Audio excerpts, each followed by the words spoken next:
Programme میں ایک بار پھر خوش آمدید سر۔ اب پی آئی اے کی نجکاری کے حوالے سے جہاں پر مختلف پلانز حکومت کے سامنے آتے ہیں، اس مرتبہ بھی جو ڈیٹ دی گئی ہے حکومت کی جانب سے، آپ دیکھ رہے ہیں کہ پی آئی اے کی نجکاری ہو سکے گی اس مرتبہ؟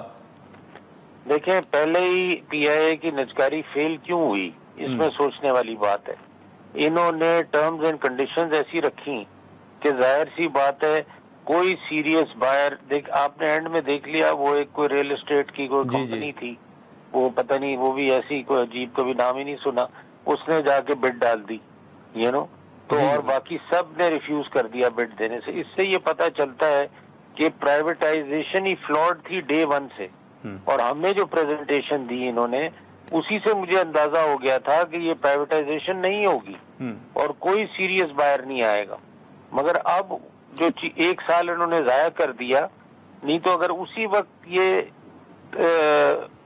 اس ٹائپ کی کنڈیشن جس ٹائپ کی لے کے آئے تھے پرائیویٹائزیشن کے لیے پی آئی اے کی، اگر وہ اس کو نہیں لے کے آتے اور پراپر پرائیویٹائزیشن کرتے وتھ ٹرمز اینڈ کنڈیشنز جو کہ ایکسیپٹیبل تھیں لوگوں کو، تو آٹومیٹکلی پرائیویٹائزیشن اسی وقت ہی ہو جاتی۔ آپ نے ایک سال بھی ضائع کیا، آپ نے پیسے بھی ضائع کیے، پروسیس بھی ضائع کیا، لوگوں کا ٹائم بھی ضائع کیا، اور اب آپ دوبارہ کرنے جا رہے ہیں وہی چیزیں صحیح کر کے جو اس وقت ہم کہہ رہے تھے کہ آپ صحیح کر دیں۔ تو اب مطمئن ہے سر؟ اب آپ سمجھتے ہیں کہ وہ چیزیں بہتر ہوئی ہیں؟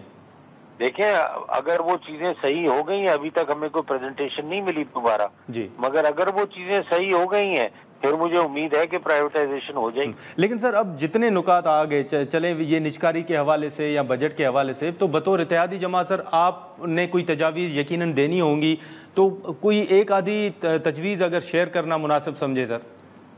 دیکھیں، تجویز ابھی تک تو فرائیڈے سے ہم بجٹ کو پڑھنا شروع کریں گے اور دیکھنا شروع کریں گے۔ ٹھیک ہے، اس وقت میں کوئی تجویز اس لیے نہیں دینا چاہ رہا کہ میں اگر کوئی تجویز دے دوں اور بجٹ میں ہم وہ پھر ریکمنڈیشن نہیں دیں، اور آپ تو آتے ہیں کمیٹی میں، آپ دیکھتے ہیں ہر طریقے سے ہم بجٹ کو پڑھتے ہیں، دیکھتے ہیں، اور اس میں جو بھی تجویزیں ممبر سے آتی ہے یا کمیٹی دیتی ہے ہم وہ دیتے ہیں۔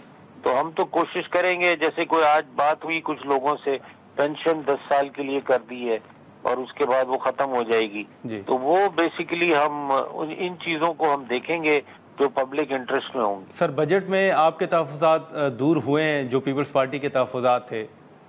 دیکھیں، ہمارے تو تحفظات یہ تھے کہ ہماری تو کوشش یہ تھی کہ لوگوں کو بینیفٹ دیا جائے، لوگوں کو سبسڈی بھی اس طرح دی جائے کہ وہ لوگوں تک پہنچے۔ ٹھیک ہے، مگر اگر وہ نہیں ہے تو اب اس کی جو بھی ریزنز ہیں وہ گورنمنٹ کو پتہ ہے کہ وہ کیوں نہیں دے سکے یا کیا نہیں دے سکے، کیا وجوہات تھیں، تو وہ دیکھنا پڑے گا بجٹ میں کیا نکلتا ہے، کیسے، کیا گورنمنٹ کی مجبوریاں تھیں، وہ بھی آ کے بتائیں گے۔ سلیم صاحب، اس وقت جو بجٹ پیش ہوا ہے، بجٹ پیش ہونے سے پہلے ہی ایک معاملے پر بڑی تنقید ہو رہی ہے، اور وہ معاملہ چیئرمین سینیٹ اور اسپیکر قومی اسمبلی کی تنخواہوں میں 6 گنا اضافہ ہے۔ سر آپ اس فیصلے سے اتفاق کرتے ہیں؟ دیکھیں، میں آپ کو ایک بات بتاؤں، تنخواہوں میں اضافہ جو ہے سینیٹ کا اور نیشنل اسمبلی کا، یہ ایک پچھلے 15 سال سے میں یہ ایشو دیکھ رہا ہوں۔ ہر سال یہ ایشو ڈیفر ہوتا ہے، یہ ٹیک اپ نہیں ہوتا۔ یہ 6 گنا آپ کو اس لیے نظر آ رہا ہے کہ یہ 6 گنا 15 سال کے بعد ہوا ہے۔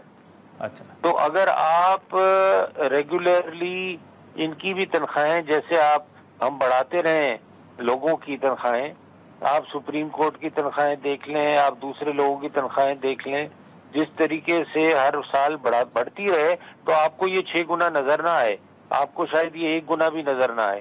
مگر جب آپ نہیں بڑھائیں گے سالوں سال، اور پھر آ کے یہ نوبت آ جائے گی کہ جی وہ ایشو بن جائے گا سارے ممبرز کا، تو پھر ظاہر سی بات ہے اس کو کنسیڈر کیا جائے گا اس طریقے سے۔ چل ٹھیک ہے سلیم صاحب، بہت شکریہ سر وقت نکالنے کا، تھینک یو سو مچ۔ ناظرین، سلیم مانڈی کی گفتگو آپ نے سنی۔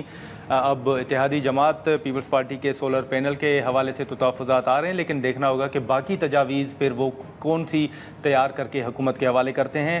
ہم یہاں پر ایک شارٹ بریک لیتے ہیں اور بریک کے بعد سینیٹر عفنان اللہ خان صاحب ہمیں جوائن کریں گے۔